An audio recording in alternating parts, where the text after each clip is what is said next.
Saya juga sering dibuat malu oleh anak saya. Tapi saya terus berusaha untuk sabar. Karena saya yakin dia bisa berubah. Tapi makin kesini, dia makin kasar. Dan makin beringas. Sampai istri dan anaknya juga ikut jadi korban. Maksud Bapak? Anak Bapak menganiaya istri dan anaknya juga? Iya, Mbak. Menantu saya dan cucu saya yang masih kecil juga ikut jadi korban.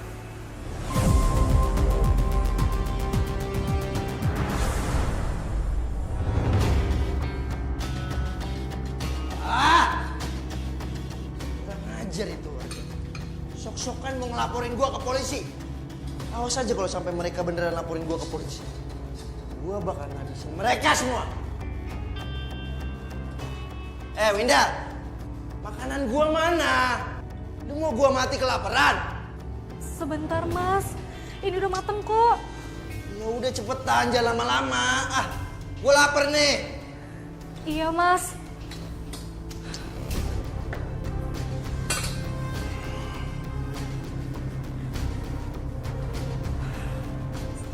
Ini Mas. Apaan nih baru matang gini? Lu mau alasan apa lagi ya? Ayo ikut gua. Jangan Mas, jangan. Itu panas Mas, jangan. Panas lu bilang? Hah? Tiap hari gua juga ngerasain panas. Udah kayak di neraka. Ayo ikut gua. Tolong Mas, jangan. Tolong. Percuma lu teriak-teriak. Gak akan ada yang nolongin lu. Jangan Mas, Mas tolong. Cepet. Tolong. Mas, jangan sakitin Mama, Pak. Lepasin, Mas. Pergi sana. Gak usah ikut campur. Sana.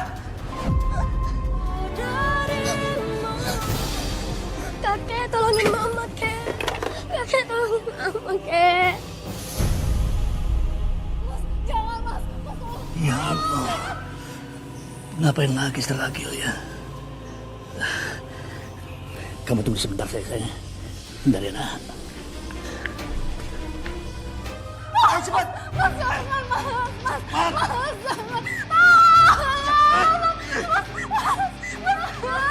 Rasain. Ragil!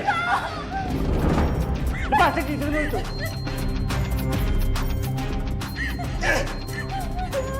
Lepas sini kamu tuh.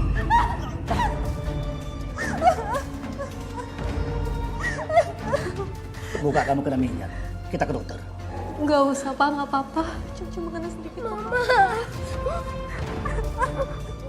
Iya, tapi tetap aja kamu dan anakmu harus menjauh dulu dari suamimu itu. Kayaknya suami kamu itu mabuk berat, Win. Iya, Pak. Ayo, ya.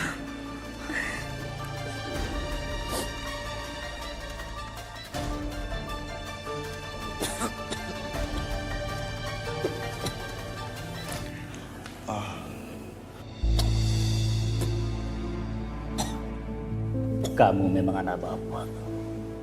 Tapi kalau kamu sakit orang lain seperti ini, jangan salahkan bapak kalau bapak ambil tindakan.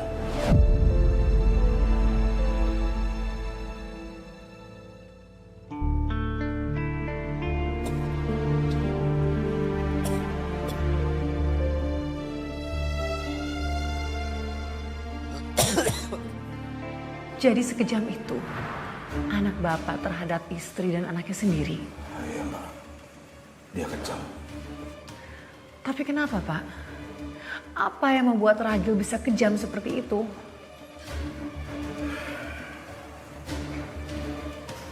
Memang sejak kecil Ragil ini sering bikin onar, sering bikin masalah sama teman-temannya.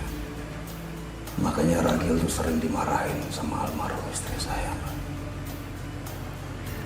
Bukannya dia sadar akan kesalahannya, tapi dia malah jadi beringas hingga dia beranjak dewasa. Tapi apakah Bapak pernah bicara baik-baik dengan anak Bapak sendiri agar tersentuh hatinya? Sudah, Mbak.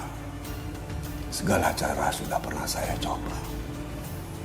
Tapi dia tetap gak mau dengerin omongan saya. Bahkan dia tuh marah kalau saya tegur. Bahkan tanpa sepengetahuan saya. Dia menjual motor saya, padahal motor itu untuk saya cari uang.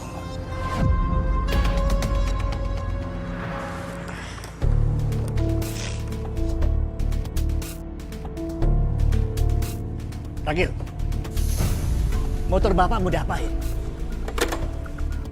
Mau gue jual. Kenapa?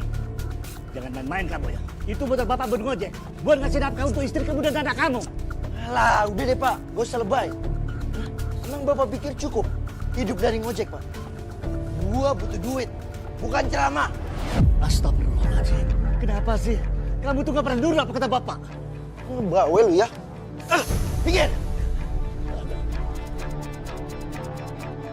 Ragil, mau dibawa kemana motor bapak? Ragil! Berhenti, Ragil! Ragil! Ragil! Berhenti, Ragil! Ragil! Astagfirullahaladzim! Bapak nggak apa-apa.